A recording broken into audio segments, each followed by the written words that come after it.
कभी ऐसा महसूस होता है कि काम के बाद शरीर में जान ही नहीं बची? आज हम एक ऐसे नजरिए को समझने वाले हैं जो कहता है कि ये जो थकान है ना, ये सिर्फ थकान नहीं है, बल्कि एक बहुत गहरी प्रॉब्लम का सिग्नल है। तो चलिए सक्सेस और एनर्जी के इस नए फलसफे को डीकोड करते हैं। जरा सोचिए, अगर काम के बाद होने वाली ये थकावट नॉर्मल न हो बल्कि एक वार्निंग साइन हो तो? ये एक सवाल हमारे काम करने के तरीके पर, हमारी चॉइस पर, हर चीज पर सवाल खड़ा कर देता है। तो चलिए पहले हिस्से पर आते हैं। इसका निदान क्या है? और यहाँ हम ये समझेंगे कि जिसे हम रोज की थकान समझ रहे हैं वो असल में गरीबी का एक लक्षण कैसे हो सकता है। ये डेफिनेशन सुनकर थोड़ा झटका लग सकता है।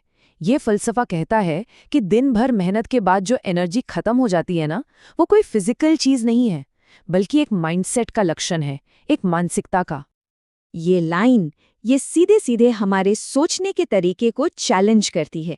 ये कहती है कि काम के बाद थकना नॉर्मल नहीं है, ये एक ऐसी प्रॉब्लम का संकेत है जिसे हम शायद देख ही नहीं पा रहे हैं।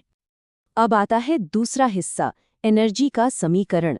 कोई इंसान मजदूर है या चैंपियन?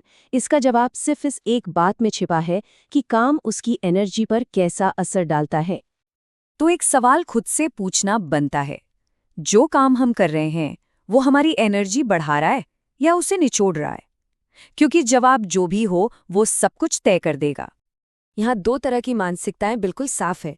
एक तरफ है मजदूर जो सिर्फ सैलरी के लिए काम करता है और हर दिन उसका एनर्जी लेवल गिरता जाता है, और दूसरी तरफ है चैंपियन जिससे अपने काम से ही प्यार है। काम करने से उसकी एनर्जी घटती नहीं बल्कि और बढ़ जाती है। और यहाँ कहानी में एक मजेदार ट्विस्ट है। जो लोग अपने काम के लिए दीवाने होते हैं ना, उनके लिए छुट्टियां या जबरदस्ती का आराम काम से ज्यादा स्ट्रेस वाला हो सकता है। उन्हें थकान तब महसूस होती है जब वो काम नहीं कर पाते। तीसरा हिस्सा, रोनाल्डो का सिद्धांत, इसे खुद कमाओ। अब इस चैंपियन वाली मानसिकता को समझने के लिए चलिए एक रियल लाइफ की कहानी देखते हैं। तो हुआ यूं कि क्रिस्टियानो रोनाल्डो के बेटे ने उनसे अपनी गर्लफ्रेंड के लिए एक फरारी खरीदने को पैसे मांगे। ऊपर से देखने में ये एक सीधी सादी रिक्वेस्ट लगती है, लेकिन रोनाल्डो का जवाब बहुत सख्त था और उसके पीछे एक गहरा सिद्धांत था। उन्होंने कहा, तुम या तुम्हारी माँ ऐसी किसी भी चीज के लिए दोबारा मुझसे कभी पैसे मत मांगना। तो इसका सबक क्या था? सबक ये था कि कमाने का जो प्रोसेस है ना, वो खरीदी गई चीज से कहीं ज्यादा कीमती है। असली वैल्यू उस चीज में है जो खुद की मेहनत से कमाई जाए।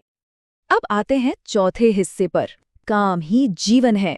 और ये एक ऐसा आइडिया है जो आज के सबसे पॉपुलर मंत्रों में से एक, वर्क लाइफ बैलेंस, को सीधी चुनौती देता है। हम सबने सुना है राइट कि भाई वर्क लाइफ बैलेंस तो बहुत जरूरी है, लेकिन क्या हो अगर ये पूरा कॉन्सेप्ट ही गलत हो? इस फलसफे का जवाब बिल्कुल साफ और दो टूक है। बैलेंस। बैलेंस तो उन लोगों के लिए है जो साधारण जीना और मरना चाहते हैं। ये नियम उन लोगों के लिए है जो कुछ असाधारण करना चाहते हैं। ये लाइन एक चैंपियन की असलियत को दिखाती है। अगर काम एक बोझ जैसा लगता है जिसे बैलेंस करने की जरूरत पड़े, तो इसका मतलब है कि वो काम ही गलत है। जिनके अंदर जुनून होता है उनके लिए काम और जिंदगी एक ही चीज बन जाते हैं। पांचवा हिस्सा, निरंतरता का रहस्य। अब हम एक ऐसी कहानी पर आते हैं जो हमें सिखाएगी कि कैसे नामुमकिन को मुमकिन किया जा सकता है। सोचिए, एक आम कहानी, एक मिडिल क्लास परिवार की 4 पीढ़ियां, सभी मेहनत कर रहे हैं लेकिन सबके सब किराए पर ही रह रहे हैं। ये एक जानी पहचानी हकीकत है। और फिर एक दिन एक ऐसी खबर आती है जो इस सामान्य हकीकत के परखच्चे उड़ा देती है। मुंबई में एक भिखारी ने अपना खुद का फ्लैट खरीदा। एक मिनट, ये कैसे मुमकिन है? जहां 4 पीढ़ियां मिलके एक घर नहीं ले पा रही, वहां एक भिखारी ने अपना फ्लैट ले लिया। हाउ? इसका जवाब जितना सीधा है उतना ही मुश्किल भी। पूरे 20 साल का अटूट अनुशासन। कोई मोटिवेशन नहीं, कोई शॉर्टकट नहीं, बस अथक रोज की मेहनत 20 सालों तक। और अब हम आते हैं आखिरी हिस्से पर, अंतिम चुनौती। ये पूरी की पूरी फिलॉसफी, ये सारी बातें असल में सिर्फ एक सवाल पर आकर टिक जाती हैं।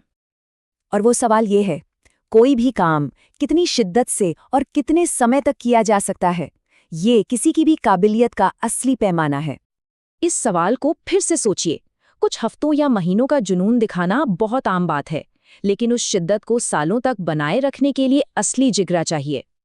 और एक आखिरी बार, ये सवाल किसी और के लिए नहीं, ये खुद से पूछने के लिए, क्योंकि इसका जो भी जवाब होगा वही हमारी और आपकी कहानी लिखेगा।